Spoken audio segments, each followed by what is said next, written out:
The psychology of belonging, why fitting in matters more than we admit. Have you ever walked into a room and instantly felt like you didn't belong? That gnawing discomfort in your gut, the urge to shrink, to adjust your behavior, your voice, even your smile, just to fit in? Most of us have. It's one of the most powerful psychological forces in human nature, yet we rarely talk about it openly.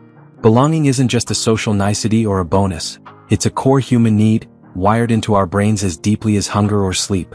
In fact, the need to belong is so strong that when it's threatened, our minds and bodies react with alarm, stress, and even pain.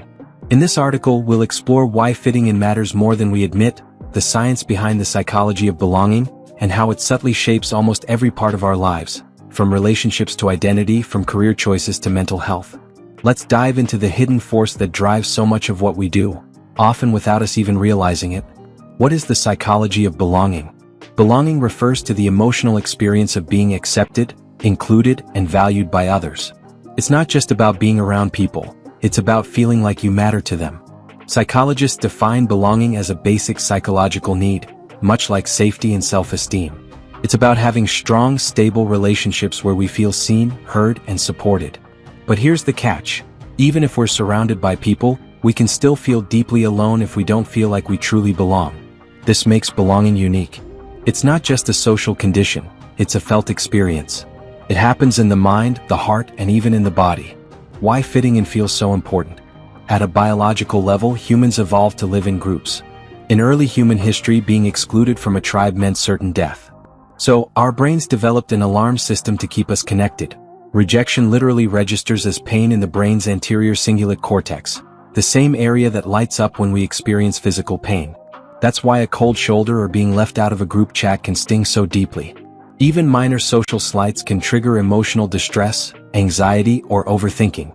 In modern life, this ancient need to belong hasn't gone away. In fact, it's just shifted. We seek belonging through friend groups, work environments, romantic relationships, online communities, cultural or religious identities. And we often go to great lengths, sometimes unhealthy ones, to maintain that connection. How belonging shapes our identity. The need to belong is powerful enough to change who we are. From a young age, we learn to adjust our behavior to fit in. We laugh at jokes we don't find funny, hide parts of ourselves we fear won't be accepted, and sometimes even change our core beliefs to match those around us. This process is called social conformity, and it's a double-edged sword. On one hand, it helps us survive in group settings. On the other, it can lead us to lose our individuality. Many people adopt different selves in different environments just to feel accepted. A version at work, a version with family, a version online. When these versions diverge too far from the true self, it can lead to identity confusion, stress, and burnout. When belonging is denied, the cost of exclusion. When people don't feel like they belong, the emotional toll is enormous. Research links social exclusion to depression and anxiety, low self-esteem, substance abuse, poor academic or job performance, increased risk of suicide.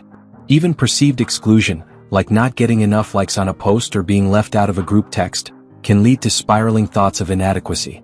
That's how powerful the drive for belonging is. Its absence can be devastating. How modern life complicates belonging. Ironically, we live in the most connected time in history, yet loneliness is at an all-time high. Social media, remote work, and digital communication have changed how we connect, often reducing deep, meaningful interactions in favor of superficial ones. We chase online validation instead of real connection. We join echo chambers instead of communities. We follow people instead of building relationships. The result? Many people feel lonelier and more isolated than ever before, even while being virtually surrounded by others. Belonging versus fitting in, a crucial difference.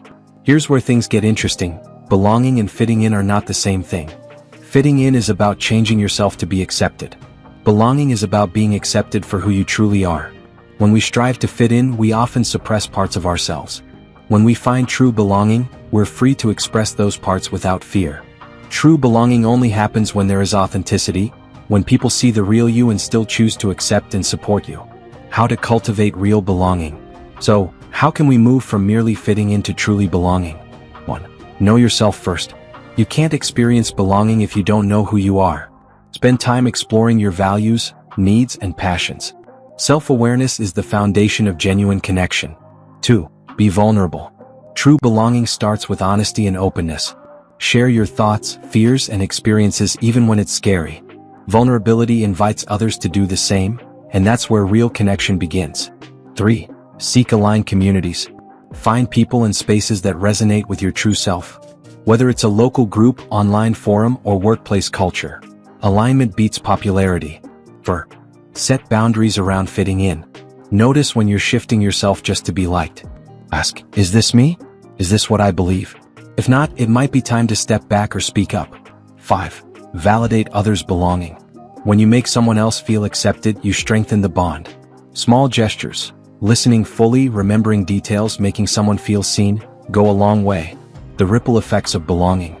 People who feel a sense of belonging take more risks, are more resilient to failure, show higher levels of motivation, perform better academically and professionally, experience less anxiety and more happiness. Belonging isn't just a feel-good concept, it's a foundation for growth, success, and mental well-being. Conclusion: we're wired to belong. The truth is, no one is truly independent.